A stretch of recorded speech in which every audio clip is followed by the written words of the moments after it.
UKలో tried my best to convince. So ఉద్దేశం ఇది, చట్టం అసెంబ్లీ ప్రొసీడింగ్స్లో రూల్స్లో ఉద్దేశం ఇది. ఆ ఉద్దేశానికి అనుగుణంగా ఉందామని చెప్పి నేను అదే మీరు రెగ్యులేట్ చేయడానికి ట్రై చేస్తున్నారు. రెగ్యులేట్ కాదు, to communicate. I'm trying to communicate the intent of the, అదే కంటెంట్ ఇంటెంట్ ని కమ్యూనికేట్ చేయడానికి ట్రై చేస్తున్నారు. అవును, చాలా వరకు సఫలీకృతులు అయ్యాం. సఫలీకృతులు అయ్యారని చెప్పు. ఖచ్చితంగా. ఎందుకంటే నేను ఒక 3 days బ్యాక్ 50 నిమిషాల సమయంలో ఆల్మోస్ట్ 26 పీపుల్కి I could give chance in 0 hour, which has never happened. Exactly. So మీతో ప్రారంభం. people are very happy because they were able to exactly pinpoint their constituency problem. That is what it is meant. That hour is meant for that. So ఏమవుతుందంటే 2.5 hours question అవర్కి వెళ్ళేటప్పటికి 0 hourని తీసేవాల్సి వస్తుంది. Other business, important business ఉంటుంది కాబట్టి యాక్చువల్గా 0 hour is very important. అవునండి. So దానికి సమయం, ప్రశ్నోత్తరాల సమయం దీన్ని మింగేస్తుంది. సో అంచేత ప్రశ్నోత్తరాల సమయం ప్రశ్నలుగా వాడుకుంటూ 0 hourగా వాడాలనే ఉద్దేశాన్ని మా శాసనసభ్యులకి ఎక్స్ప్లెయిన్ చేస్తూ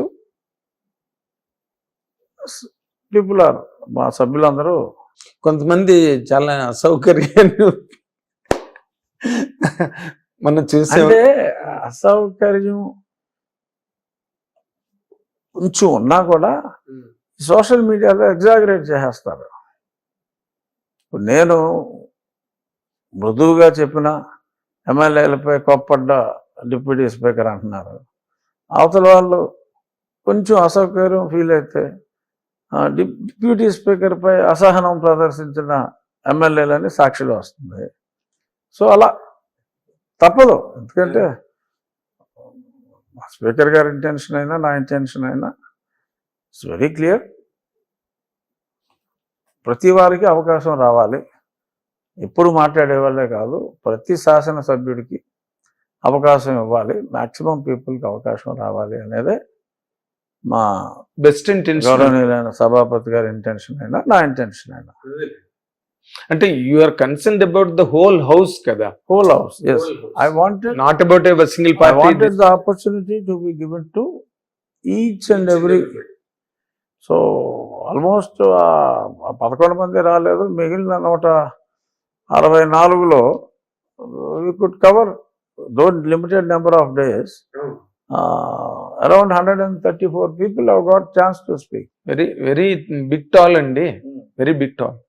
ఎందుకంటే బికాజ్ అందరి చేత అదే స్టిపులేటెడ్ పీరియడ్ ఆఫ్ టైంలో మాట్లాడించడం అన్నది వాళ్ళు ఎంతో కొంత కంట్రోల్ అయితే తప్పితే అది జరిగే పని కాదు. And to that extent you must be appreciated for that. We are happy and I can say 95+% MLAs are also very happy. తర్వాత ఇప్పుడు నార్మల్గా మీరు ప్రభుత్వం ఏర్పడిన తర్వాత మిమ్మల్ని అనేక రకాలైన కీలక పదవుల్లో మీ అభిమానులనండి, లేకపోతే జనరల్ మీడియానండి, ఈ రాజకీయ పరిణితి ఉన్న వాళ్ళు కానివ్వండి, ఎవరైనా అనుకున్నారు చాలా. ఇప్పుడు in a gradual process you landed up being a deputy speaker of the house. మీరు are really happy with this అండి? డెఫినెట్గా okay, certainly I'm very happy. ఎందుకంటే మీకు ఢిల్లీకి ఇక్కడ నుంచి స్టేట్ రిప్రజెంటేటివ్గా ఢిల్లీ అని అనుకున్నారు. అది ఎస్, నేను ఎక్స్పెక్ట్ చేసిన మాట వాస్తవం, అందులో డౌట్ ఏమీ లేదు. బట్ ఎందుకంటే నేను అది నాకు ఢిల్లీతో సన్నిహిత సంబంధాలు అంటే 5 సంవత్సరాలు నేను ఎంపీగా ఉండడం, అంటే ఎంపీగా అక్కడ బంధించబడ్డా నేను. సో మెయిన్ కోర్స్ అక్కడ ఉంది. సో ఎంపీగా అక్కడ నేను బహిరంగ కారాగార వాసంలాగా అయింది. ఆల్మోస్ట్ ఆంధ్రాకి రాకుండా అయిపోయింది కాబట్టి అక్కడే ఉన్నాను కాబట్టి. సో అక్కడ నేను చాలామంది మంత్రులు ఎంపీలతో వాళ్ళతో షటిల్ ఆడుకుంటాం. సో అక్కడ పరిచయాలు బాగున్నాయి. సో రాష్ట్రానికి నాకు ఎంతోమంది మంత్రులు నాకు వ్యక్తిగతంగా పేరుతో పిలుచుకునే పరిచయం ఉంది కాబట్టి ఆ పరిచయాలు రాష్ట్రానికి కూడా ఉపయోగపడతాయి. నాకు కూడా కంఫర్ట్ ఉంటుంది అక్కడ అనే ఉద్దేశంలో నేను ఆశించిన మాట నిజం. కాకపోతే why did it not happen అండి? అంటే లేదు అంటే అంతకంటే మంచిది ఇచ్చినప్పుడు నేను సంతోషించాలి కదా. ఓకే, ఇక్కడ రాదు అనుకున్నప్పుడు I thought that is the best choice. But ఇక్కడ అంతకంటే మంచిది ఇచ్చినప్పుడు ఇది ఇట్స్ ఏ కాన్స్టిట్యూషనల్ పోస్ట్ ఇది. అవును. సో అది కాన్స్టిట్యూషనల్ పోస్ట్ కాదు, అదే రిప్రజెంటేటివ్ అనేది. ఓకే, క్యాబినెట్ ర్యాంక్ ఈ మధ్యన ఇచ్చారు కాబట్టి ఏదో అడాక్ కైండ్, అది అడాక్ కైండ్. సో ఇటువంటివి ఏమీ నాకు రావు అనుకున్నప్పుడు నేను ఆశించింది అది. సో దానికంటే మంచిది నాకు చంద్రబాబు నాయుడు గారు ఇచ్చినప్పుడు ఐఎమ్ హ్యాపీ. సో అంచేత ఇక్కడ నాకు ఏది రాదు అనుకున్నప్పుడు అదైనా నాకు హ్యాపీగా ఉంటుంది. ఆ పదవి పరిధి చిన్నదైనా కూడా I can XL in that limited area అనే ఉద్దేశంలో ఏదో అర్ధరాజ్యం కాకపోతే 5 ఊర్లు అన్నట్టు అది కోరుకున్నాం. సో ఇక్కడ ఇది మీరు కోరుకున్నది కాదుగా, ఆయన అంతటా ఆయన మీకు ప్రదానం చేసింది అంతేగా. అసలు ఇప్పుడు అసలు డిస్కషన్ కూడా లేదు. ఆయన సీఎం గారు నిన్ను ఈ పదవికి ఎంపిక చేసామంటే ధన్యవాదాలు సార్ అని చెప్పి నేను నమస్కారం పెట్టాను. అదే మిమ్మల్ని ప్రత్యేకంగానే చంద్రబాబు నాయుడు గారు మిమ్మల్ని గుర్తించారన్నది మాత్రం వాస్తవం. అంటే ఈ డెవలప్మెంట్ ద్వారా డౌటే లేదు. చంద్రబాబు నాయుడు గారు నాకు ఆయన అంటే చాలా గౌరవం, చంద్రబాబు నాయుడు గారికి నేనంటే చాలా ఇష్టం, అందులో ఎటువంటి సందేహం లేదు. సో పైగా మీరు క్రైసిస్ లో ఉన్నప్పుడు ఆయనే కదా ఫోన్ చేసి కూడా రెగ్యులర్గా చాలా రెగ్యులర్ టచ్లో ఉండేవాళ్ళం. ఆయన నేను ఇప్పుడు ఏదో సినిమా ఈవి సత్యనారాయణ సినిమా, అది ఒక కామెడియన్ను ఏదో 1000 రూపాయలు ఇస్తే నాకు 500 కావాలంటాడు. సో నేను అలాంటి వాడిని కాదు కనుక ఎక్స్పెక్ట్ చేసిన దానికన్నా బెటర్ తెచ్చినప్పుడు నాకు 500 కావాలని అడగకుండా నేను 1000 రూపాయలు ఇచ్చిన 1000 తీసుకున్నా సంతోషంగా. బాగా చెప్పారు. అంటే మాస్ జనాలకు కూడా బాగా అర్థమయ్యే రేంజ్ లో చెప్పారు మీరు దాన్ని. అంటే ఆయన the way he spoke to you, మీరు అక్కడ చైర్లో కూర్చున్నప్పుడు మిమ్మల్ని చూసి మీరు ఫేస్ చేసిన టర్బులెన్స్ అండ్ టర్మాయిల్ వాటన్నిటినీ కూడా మళ్ళీ రిఫర్ చేసి ఆయన ఆ టైంలో ఆయన అని మిమ్మల్ని చాలా he extolled you so much really being such a veteran politician.